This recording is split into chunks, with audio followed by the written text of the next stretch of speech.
Thank you. We'll call the meeting to order. Welcome, everyone. Our land acknowledgement.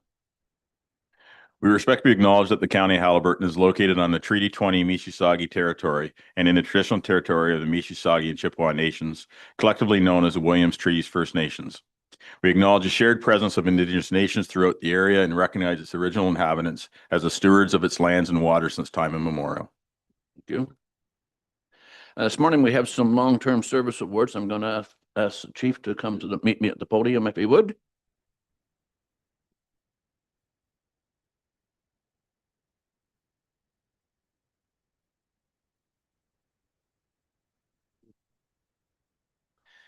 Good morning, Warden Burton and members of County Council. I am very happy to be standing here to present some awards to some of our long-serving paramedic staff. We were talking to each other, and the three paramedics at the back have close to 100 years of experience between them, and then we threw in mine, so we're close to 130 years of on the road experience. So it's a pretty incredible time, and to be in a profession this long is amazing. So we're going to start with Chris Barrow. Chris began his career with Haliburton County in 1993. And despite going to the City of Kawartha Lakes full-time to become an advanced care paramedic, Chris maintains a connection with Haliburton County, working part-time as a primary care paramedic and a community paramedic. Chris is a recipient of the Governor General Emergency Medical Services Exemplary Service Medal, plus the first bar. So congratulations, Chris. Welcome.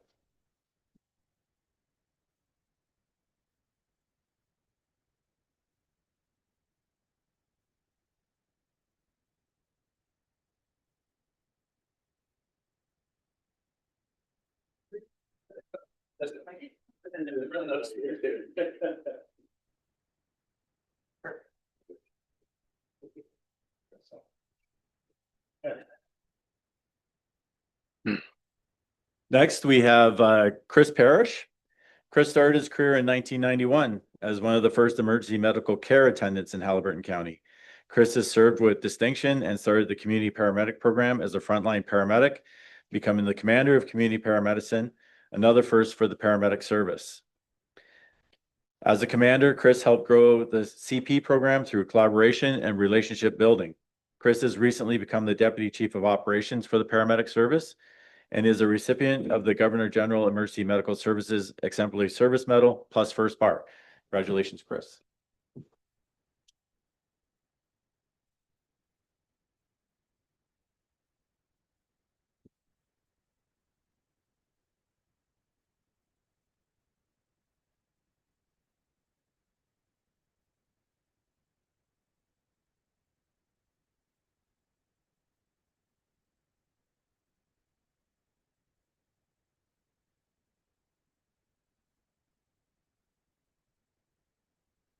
And we also have now Jeff Schultz.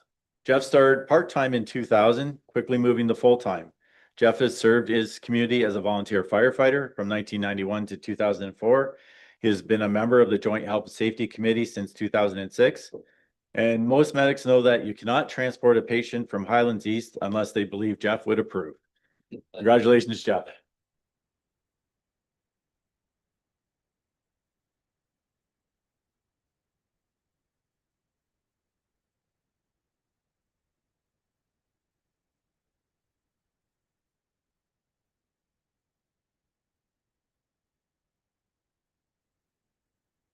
Thank you.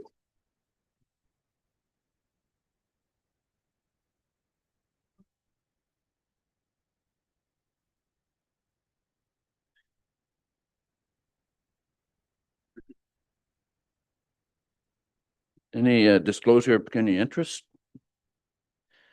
Seeing none, Gary. The agenda? That the February 11th, 2026 Haliburton County Council agenda be approved as submitted. Someone move. Councillor Carter, second by Councillor Shell. All in favor? It's carried. Thank you. No delegations today. Consent agenda. That the items listed under the heading consent agenda for February 11th, 2026 be adopted as presented. Someone move. Deputy Warden Danielson, second by Councillor Dayu. All in favor? It's carried.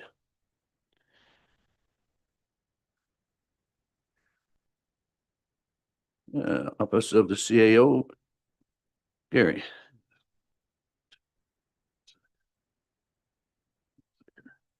Thank you, Warden Burton.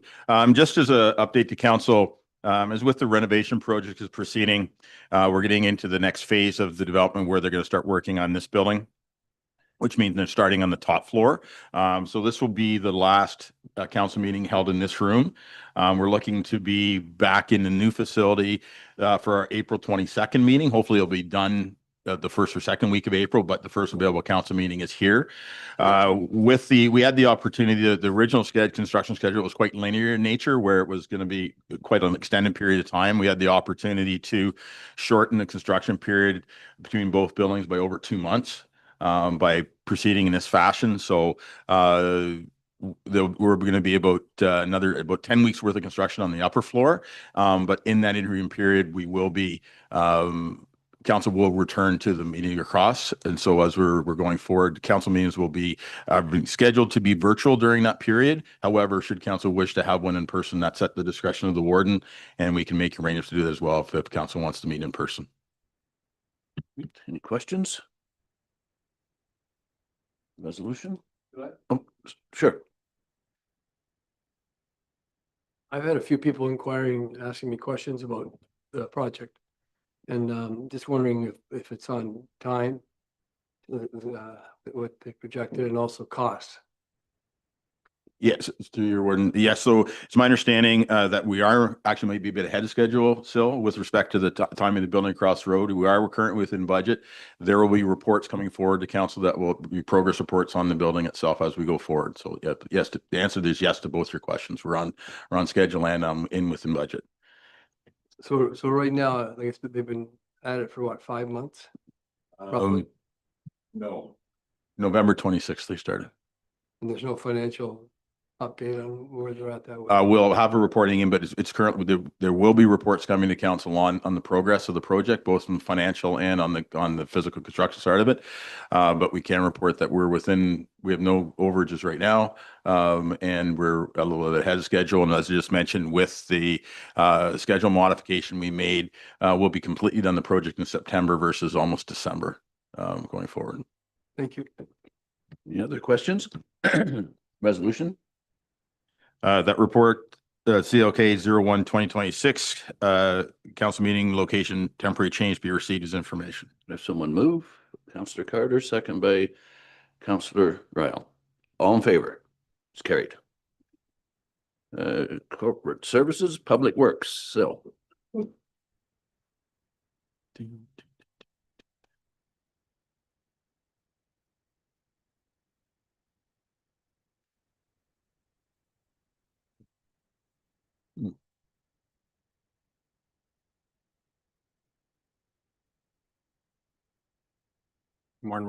Good morning, Warden and members of council. The report provided to council is a status update on the Public Works work plan for February.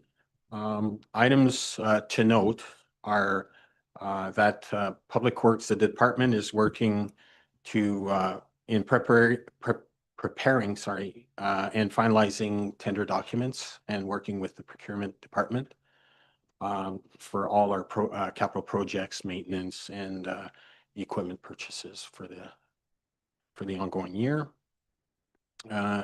Another item is the renovations to 11 and Newcastle Street. The construction will be taking a phase approach. So phase 1 will be the 12 Newcastle Street across the road, the old land registry building, sorry.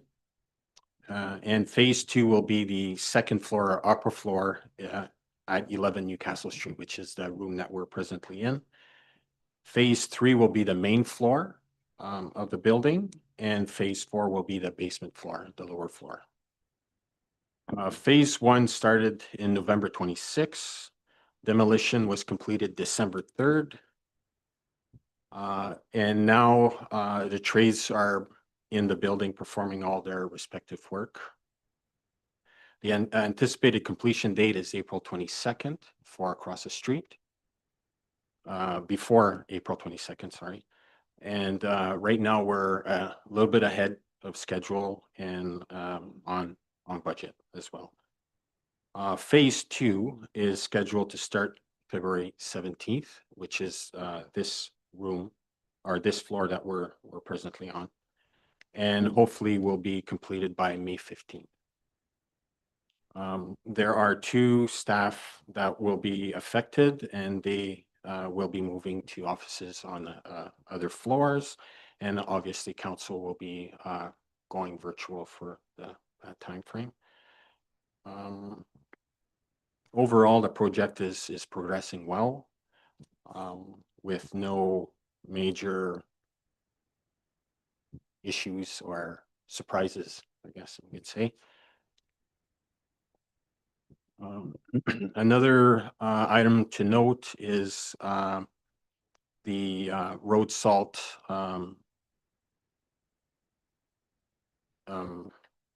I guess stress on the municipalities, including the county of Haliburton. Due to significant snow and freezing rain events, we have strained the salt supply, and that's a provincial effect. It's affecting the entire province, not just the county of Haliburton. The county has kept a consistent supply of salt throughout this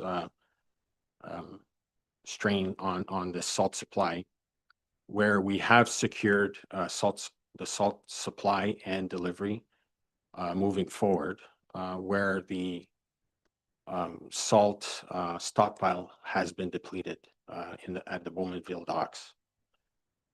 So we do have a plan in motion. Actually, today we're receiving our first load of salt, and Friday, so every Wednesday and Fridays we'll receive a load of salt just to replenish our stock.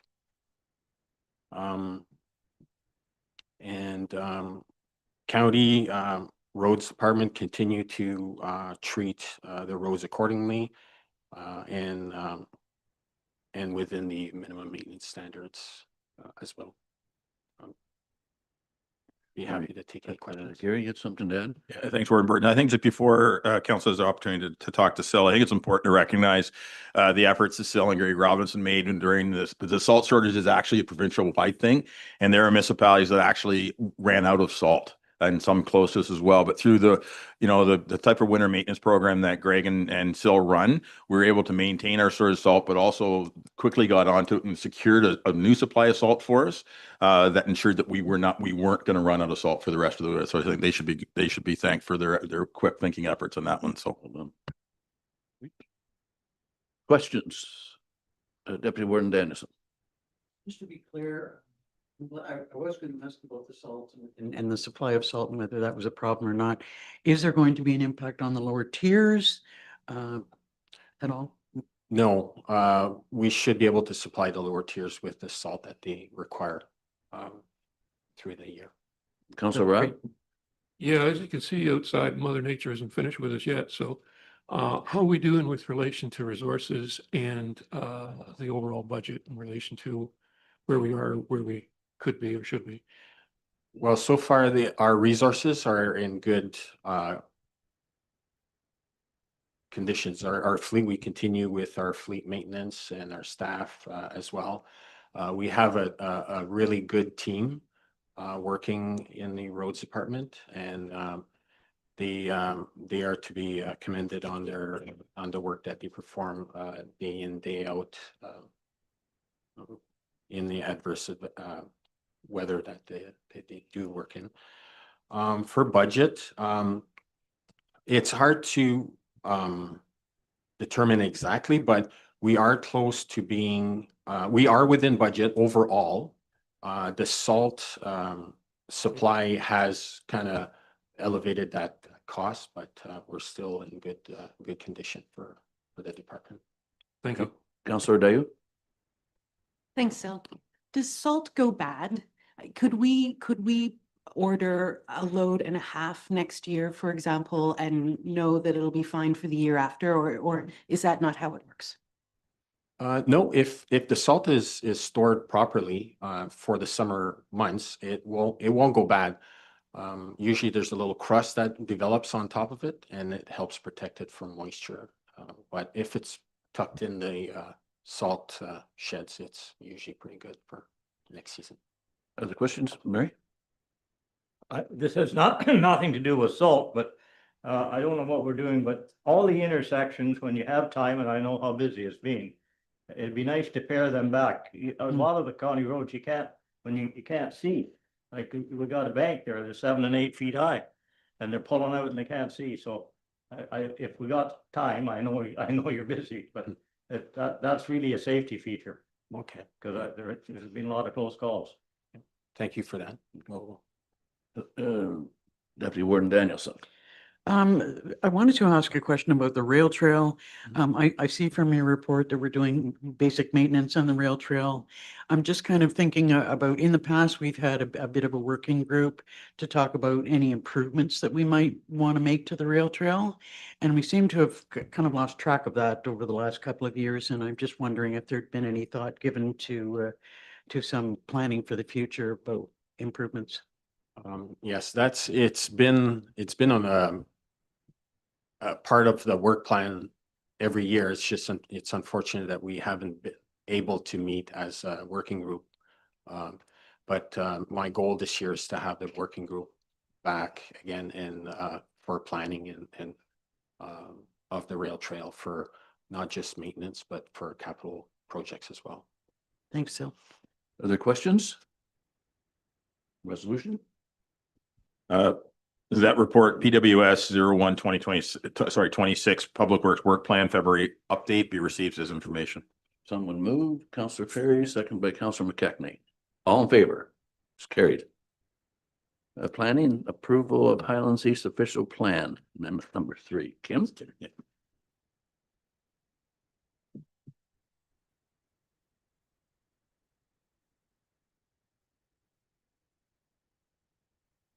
Good morning, Warden Burton and members of council. My name is Kim Bishop. I'm the county's senior planner. This is my first county council meeting, so it's very nice to make all of your acquaintance. A few familiar faces, but for the rest of you, hello, and I look forward to working with you.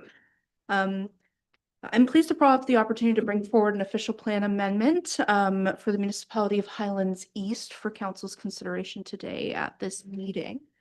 Next slide, please. This amendment may be familiar to County Council.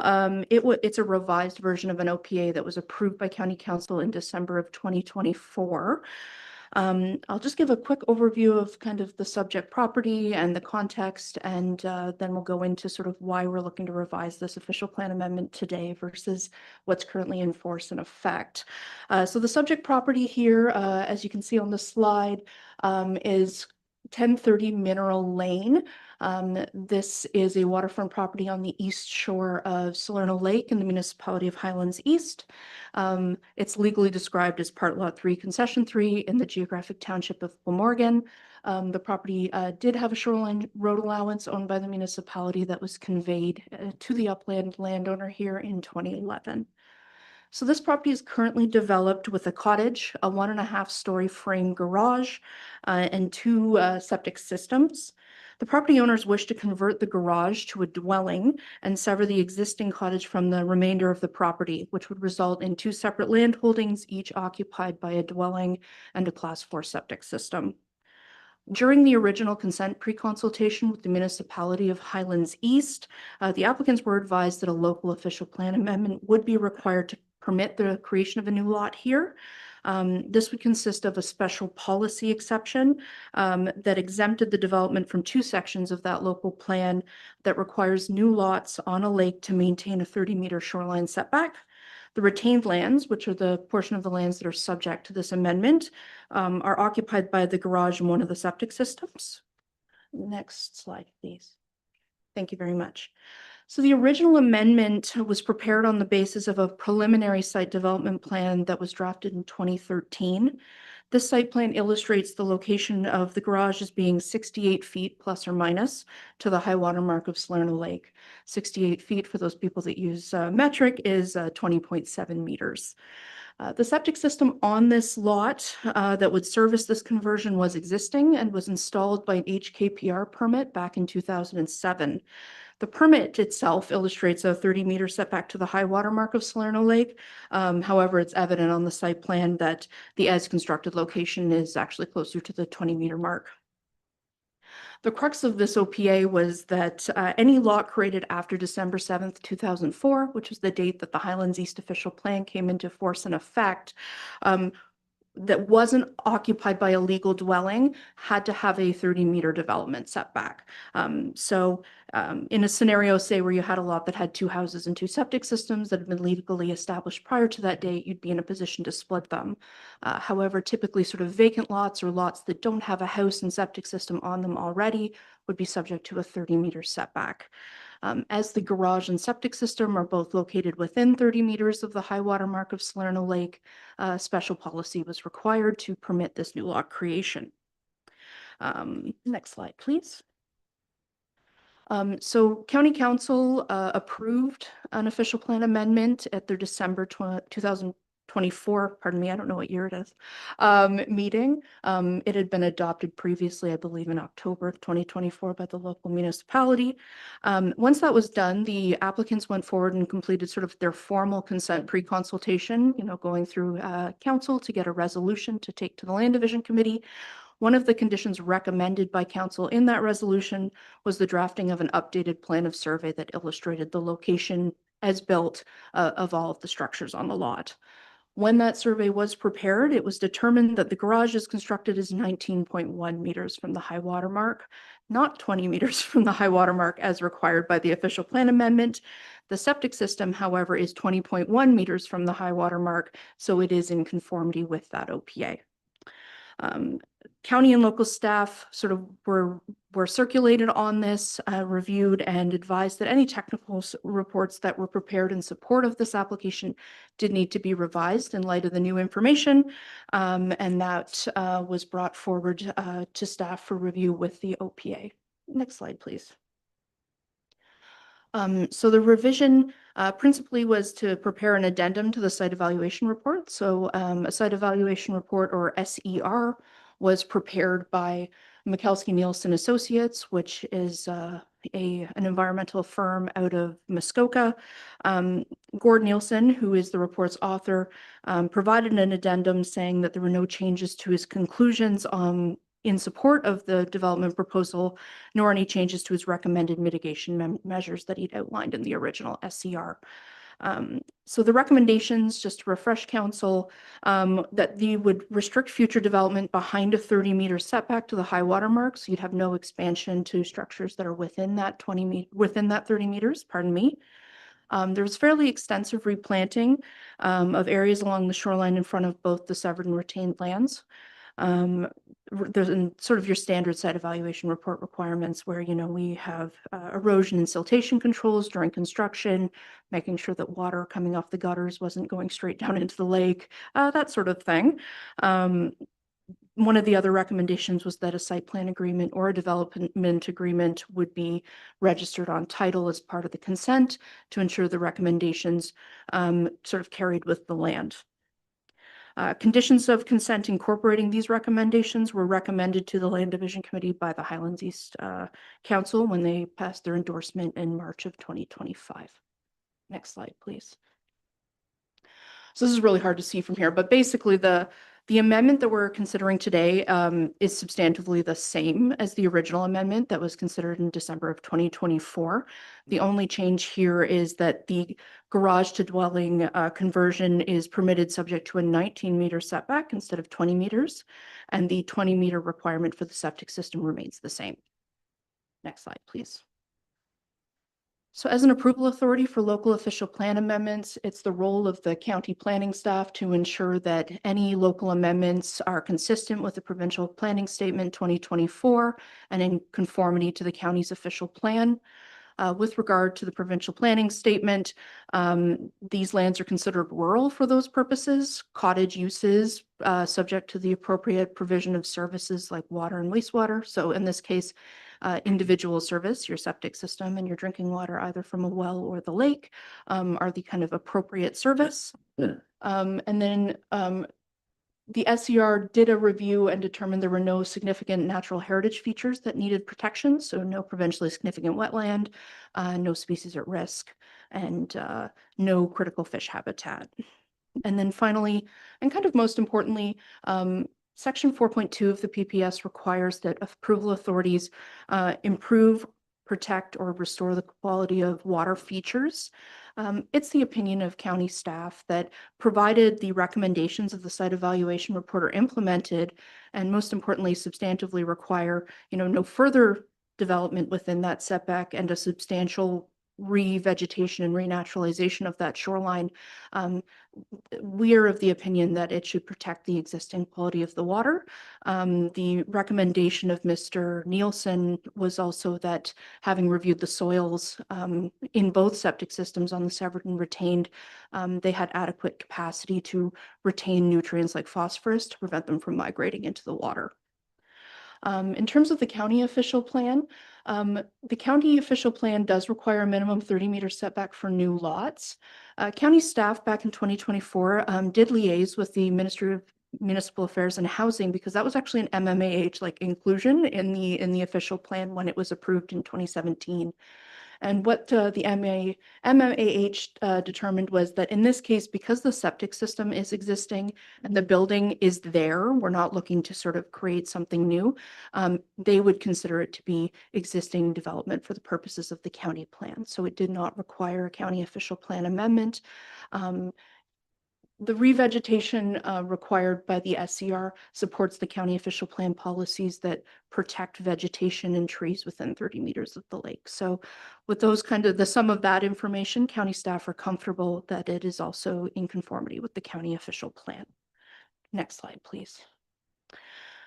So as I mentioned, consent pre-consultation has taken place. The recommended conditions of that consent approval from the municipality included a site-specific zoning bylaw amendment that would implement the recommendations of the site evaluation report and require sort of the timely conversion of the structure to a dwelling unit. A requirement for a replanting or landscaping plan that would be registered as part of either the site plan approval or the severance agreement, whichever way that ends up going, and a requirement that sort of development agreement, including the terms of the site evaluation report, be included as a condition. So they would be registered on title for the severed and retained.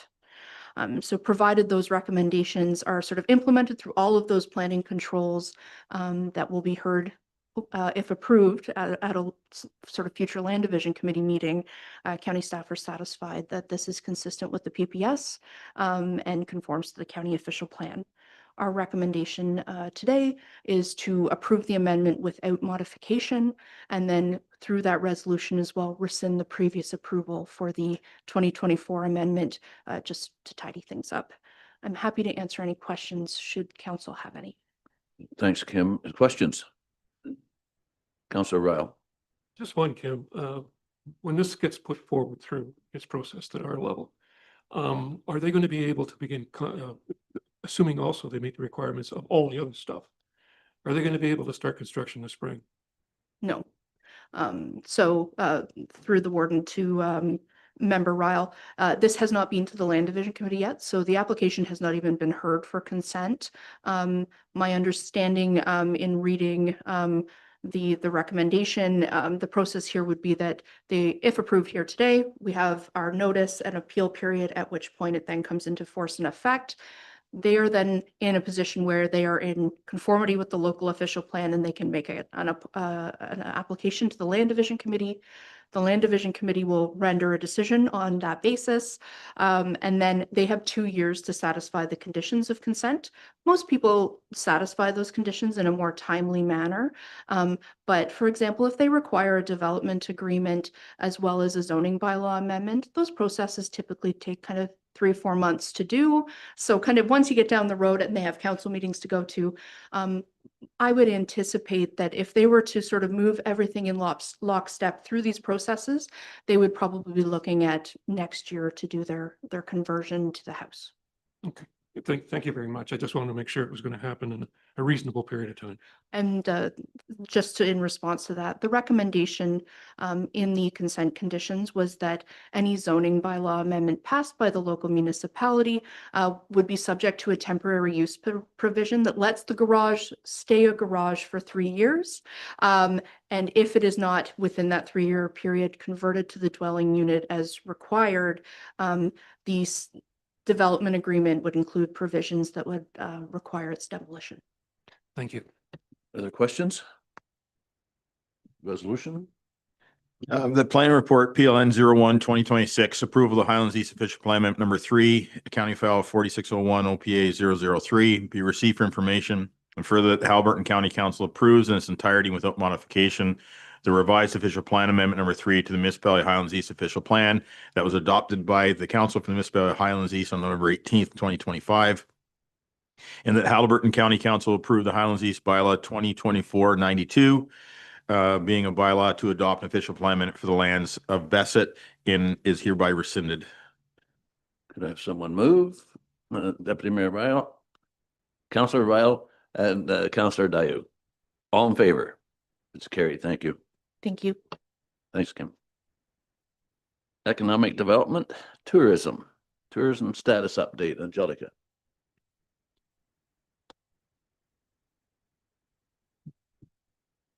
Good morning, Warden and members of council. I'm here to provide a tourism status update for you. It's been a pretty busy start to our year.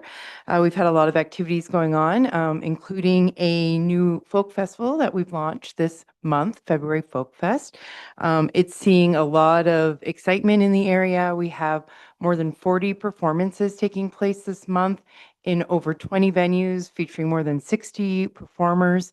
There's been a lot of buzz. We had some really great performances this past weekend, which happened in conjunction with Hike Haliburton, which has also happened this month. Our winter edition was, I'm going to be putting it politely, cold. It was chilly, but that didn't stop people from coming. We had really enthusiastic participants come from as far as Toronto, St. Catharines. You know, we had a nighttime hike on Saturday that still saw 11 people show up in minus 30 temperatures, and the feedback was incredible. I see you shaking your head, Lisa. It's not for everyone, but you know what? It was really exciting. I was on a hike on Sunday at Sir Sam Ski Hill with Dave Bishop. It was great. The knowledge and information he shared with the group was really incredible. It was a reminder of why we do this. And so, we are still encouraged by the feedback and by doing this.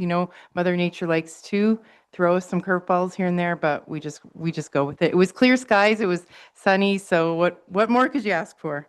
We've also had some other events that we've been working on. We had a really successful chamber breakfast in January that featured Gary Dyke as our guest speaker, and it was well attended and some great feedback from that. We're hoping to do a few more this year.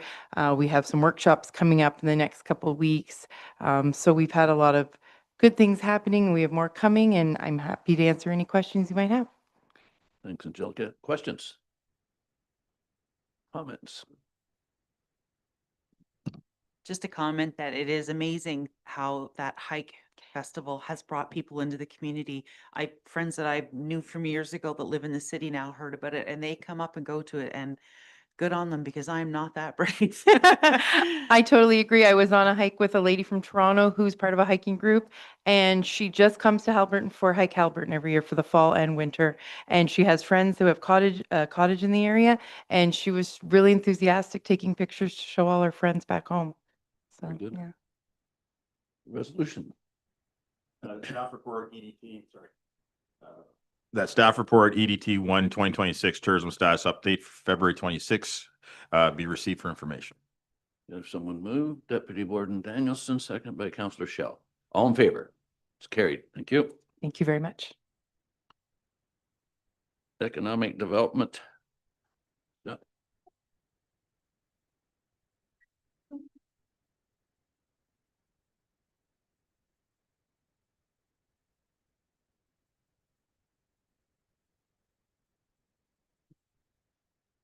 Good morning, Warden and members of council.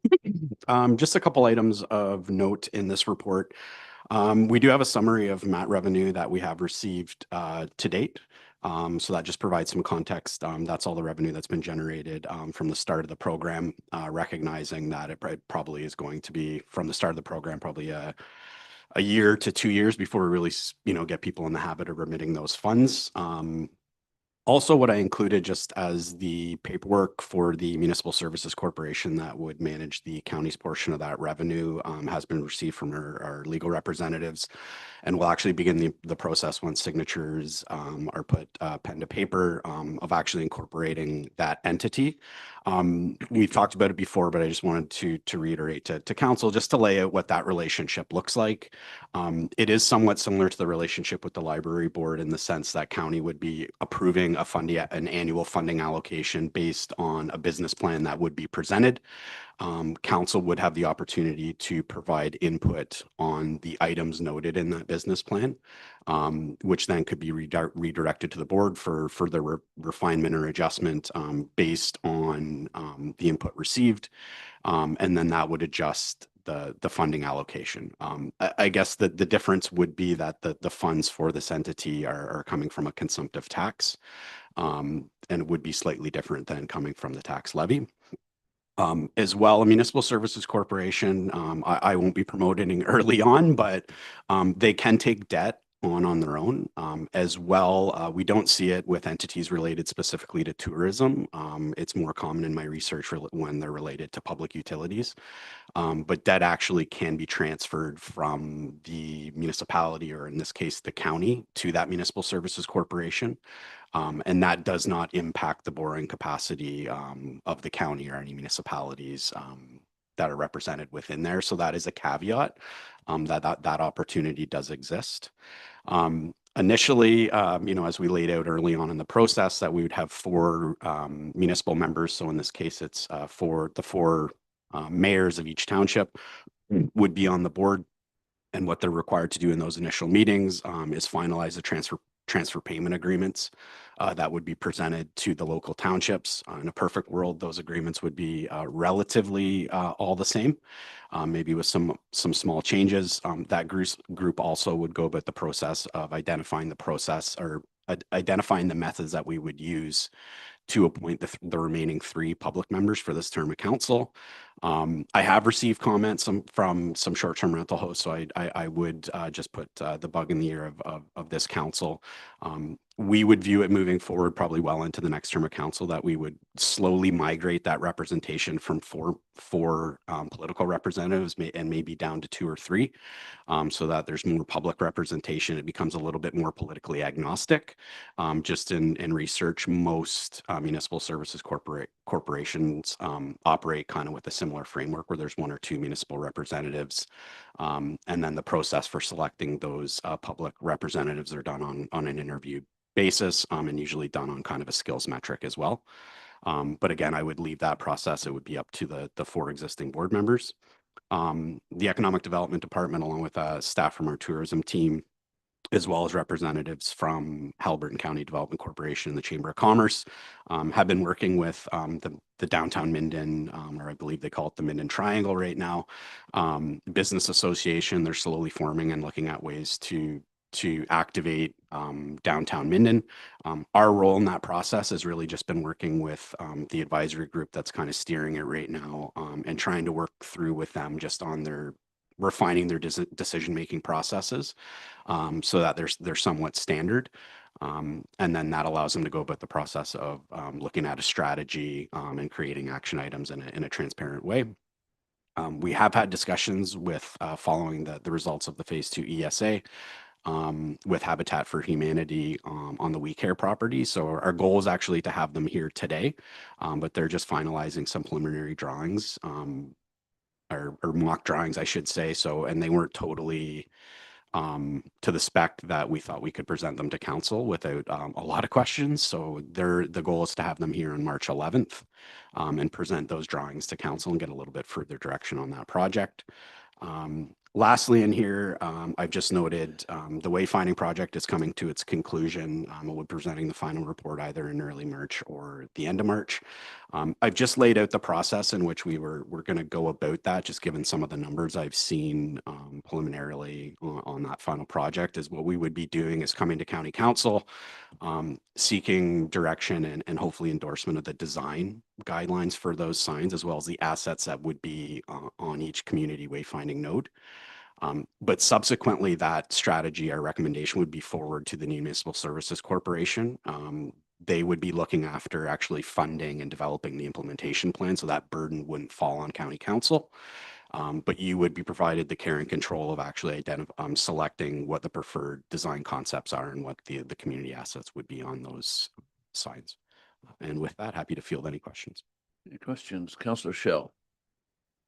Thank you. I probably should have asked you this before the meeting so that you would be prepared, and you might not even have the answer, but when I look at the numbers and I see that, Dysart has almost 5 times as much mat tax, and they're only charging half of what Minden Hills is. Could you give some kind of an explanation as to what the reasoning is behind that, more for the public than myself?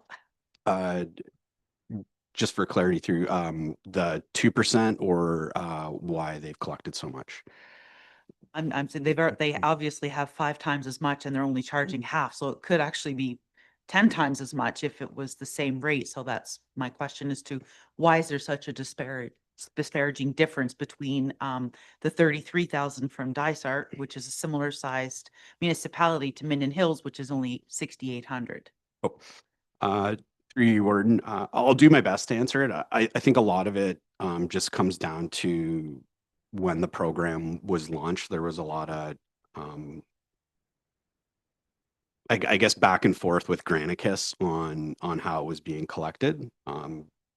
It really ultimately it just comes down to the staff and how, there's not a better way to put it, how, I guess, aggressive they're going to be with following up with STR hosts on whether they're remitting. Right, they're getting a list. I believe it is monthly on the number of properties that would be operating within their jurisdiction that either, I think it predominantly doesn't have a license. So in those emails that they would be sending to those hosts about obtaining a license, also that would be a reminder that you're also required to submit your MAT remittance. Just in previous experience, particularly related to just STRs, like that, it's going to take 2 or 3 years to really kind of refine that process. And I without totally standing up on my soapbox, I would love if the province kind of stepped in and maybe standardize that a little bit. I know there were a few delegations, I believe, at Roma from some jurisdictions on that. I know there's a lot of hiccups associated with that, but that's what I would equate it to. We're going to have a meeting with a couple treasurers just to go over this. I know Ms. Robinson, as we were kind of closing out 2025,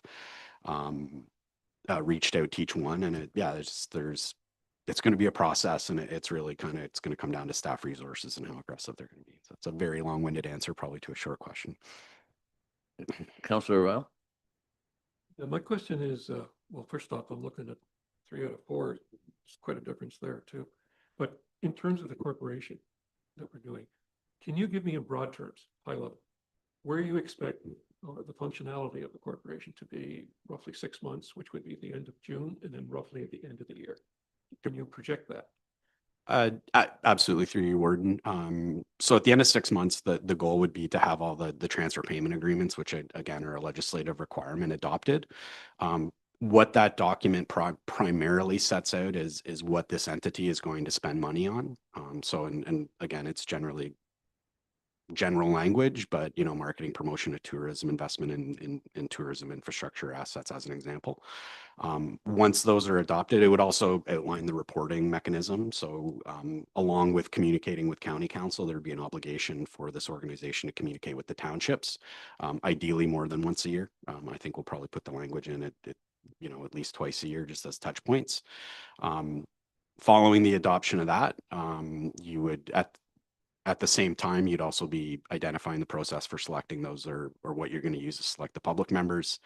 And then moving forward, it would really be about strategic planning and outlining what budget spends would look like next year. And some of that wouldn't be determined probably till the end of August, when we would have a better feel of what revenues come in 2026. Acknowledging that you're not going to spend all that money in 1 year, you're probably going to want to, as noted in the staff report, you're going to want some of that money in a reserve for the opportunity, as a lot of municipalities find out with municipal services corporations. They are somewhat nimbler or more nimble than a council and can react a little bit quicker. So if opportunities were to arise over the course of a given year, you could access that revenue fairly quickly and take advantage of an opportunity that may arise. Deputy Warden? Couple questions. I kind of wondered at the numbers why there was such a disparity between the municipalities. One question that I got is with respect. Sorry. One question that I've got with respect to the membership of the board, you suggested that at some point in time it might go down to 2 members of council. I do like the idea of there being a greater public involvement, but I wonder, kind of how that decision would be made about which 2 municipalities, and I mean, I suspect that there would be input coming from all 4 municipalities, so. Maybe there might be some consideration to increasing the number of members on the board as opposed to reducing involvement by municipalities. Anyway, just food for thought on that. The other question that I've got is when it comes to the revenue that comes to the county, is that directed specifically to county tourism initiatives? Or could it be, just as an example, there's been several times when our council has been talking about specific projects that are tourism and culture related. Would there ever be any opportunity for a process to be put in place where a municipality could apply to the board for assistance with projects that are going on in the individual municipalities? Through you, Warden. So to your first comment, just to answer that, the benefit of this setup is county council's the sole voting member of the board. So you can appoint, remove, amend the bylaws of the organization.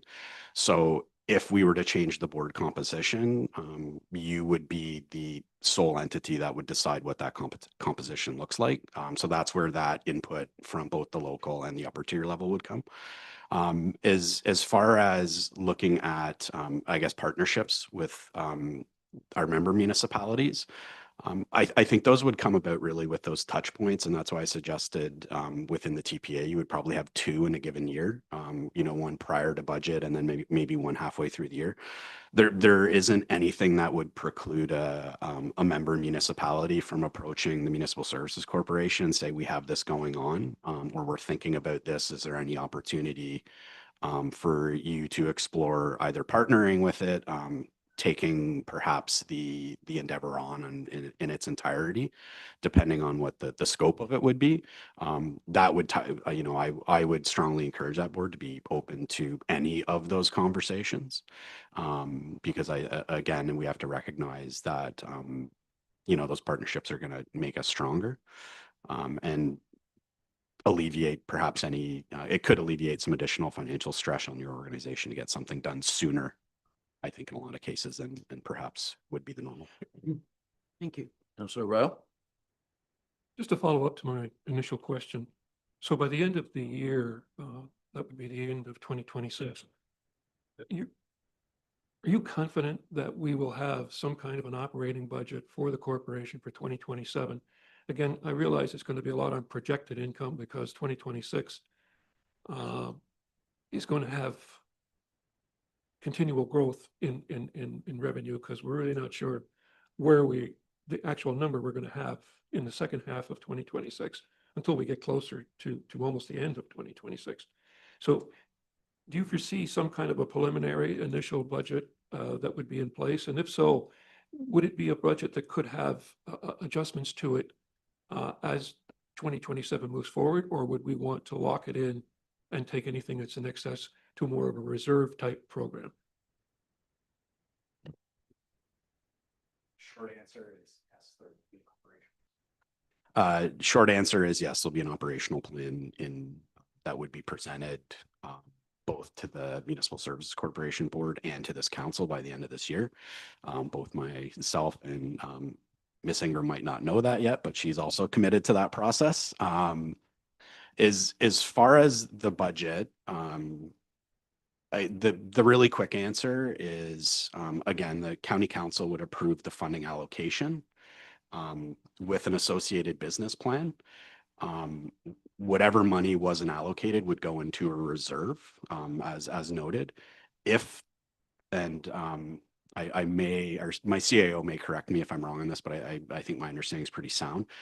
If for whatever reason, the Municipal Services Corporation over the course of the year wanted to dip into that reserve, that request would have to come to this board with an associated staff report, rationale, justification as to what that is.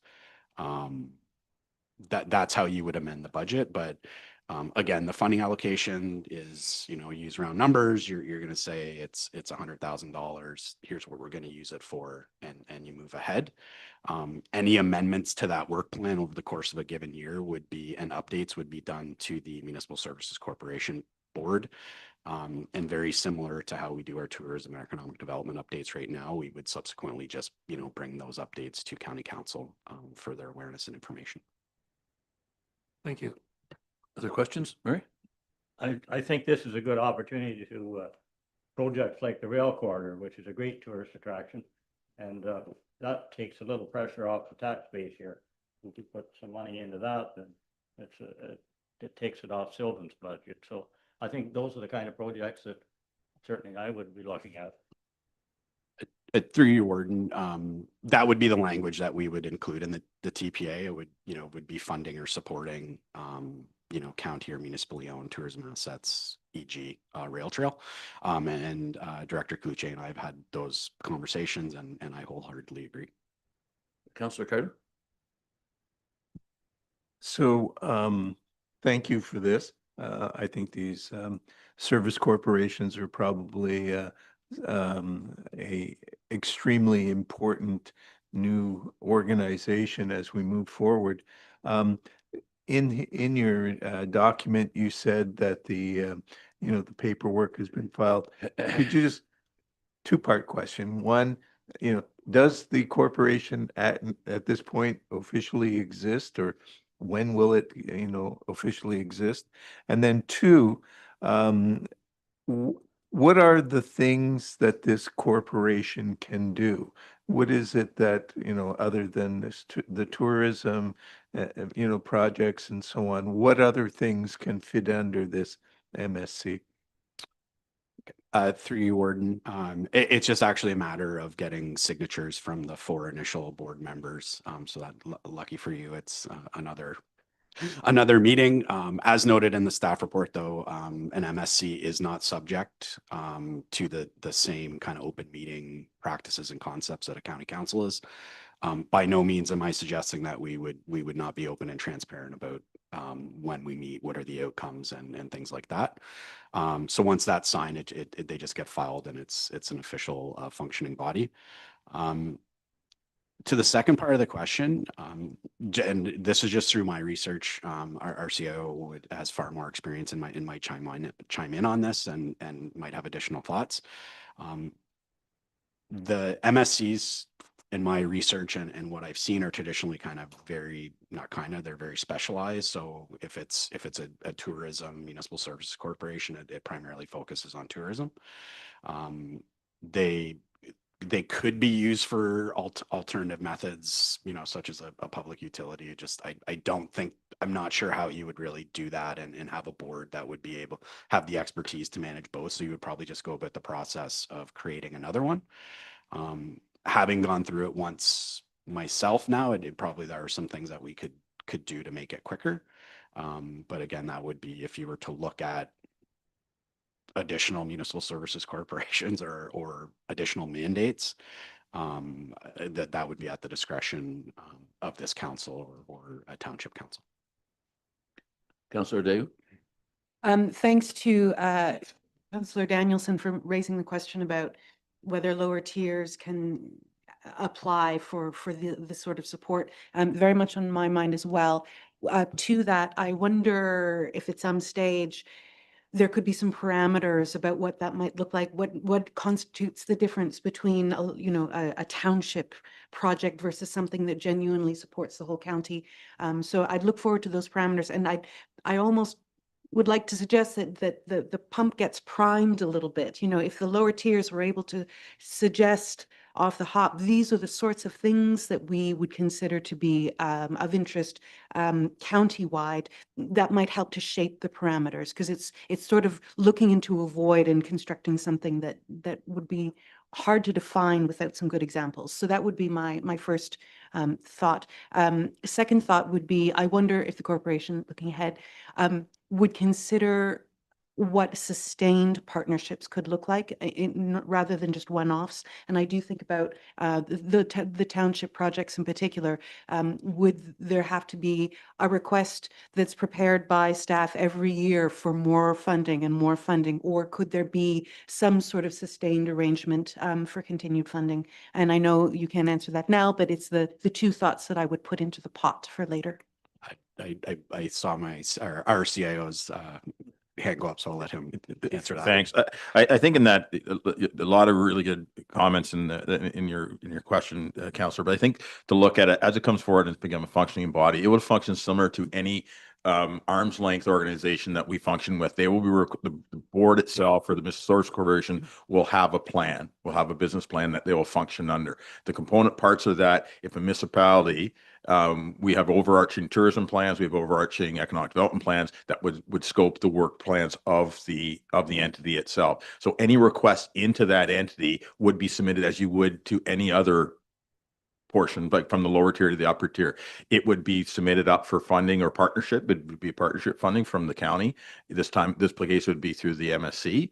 So the functionality wouldn't change that much, but they are functioning under a plan, right? And so they'd be viewed in that standpoint. And I think, and this is where Mr. Oval can correct me, is that's the reason that we created the split in the revenues out of the MAT tax, right? Directed to the municipality for local issues, and then upwardly to the upper tier for the more broader based ones that are defined through the overarching plans they have. So it's a lot of this stuff currently exists, but as the body becomes fully functioning, those will be more well defined. And Scott's exactly right in the sense the way it's reported back through to the overarching body, which would be council.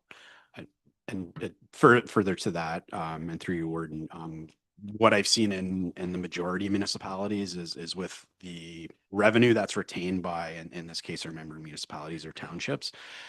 A lot of them have created a policy or a framework around what they're going to use that money for, revenue for. Some have been very, very aggressive and said it's only going to be used for tourism or economic development purposes, to kind of further reinforce the provincial mandate. I'm not here to tell you what you should do with it. It's not my place. But again, you could look at it as we have this project. If we're in for X, would this organization be in for Y? And I would echo our CIO's statements as to the process that would take place. Councillor Royal? I think Councillor Dove worded my question much better than I would. Any other questions or comments? Resolution? That report EDT 02/2026 Economic Development Division status update for February 2026 be receives information, and that county staff be directed to create a municipal accommodation tax reserve to receive the funds collected through the MAP program. There's someone move. Councillor Carter, second by Councillor Ryle. All in favor? It's carried. Thank you. Council, I think we'll entertain a 10-minute break.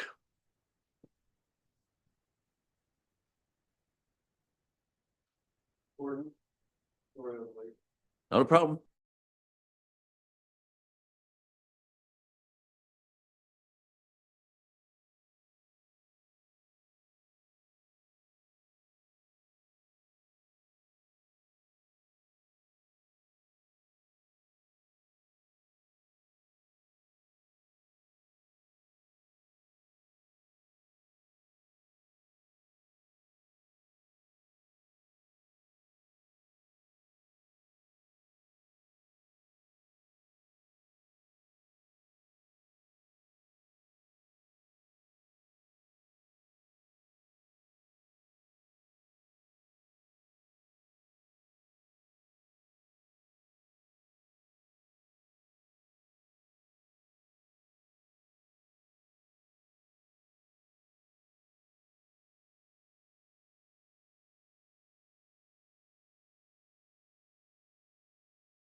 You ready? Oh, yeah, okay. Call the meeting back to order. Might want to hit your gun. We're back in order. Gary? Uh, Closed session? that in accordance with Municipal Act Section 239 sub B, 2 sub 2 sub B sub H, the Haliburton Council enter into the closed session for the following reasons. Personal matters about an identifiable individual, including municipal and local board employees, and information explicitly supplied in confidence by the municipality, by the province, or an agency of any of them. Can someone move? Councillor Carter, second by Councillor Ryle. All in favor? It's carried.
Confirmation by law? That bylaw 4336 being a bylaw to confirm the proceedings of the county council be considered read a first, second, and third time. Ryle, second by Councillor Dave. All in favor? Carried.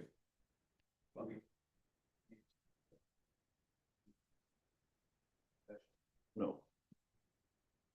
No. Sorry. So we recognize it. We'll report out on the closed session at a later date.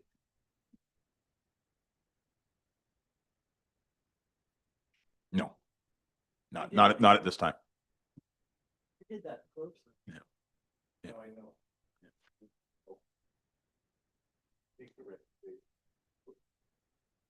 If that's, we can, it's an option. Yep.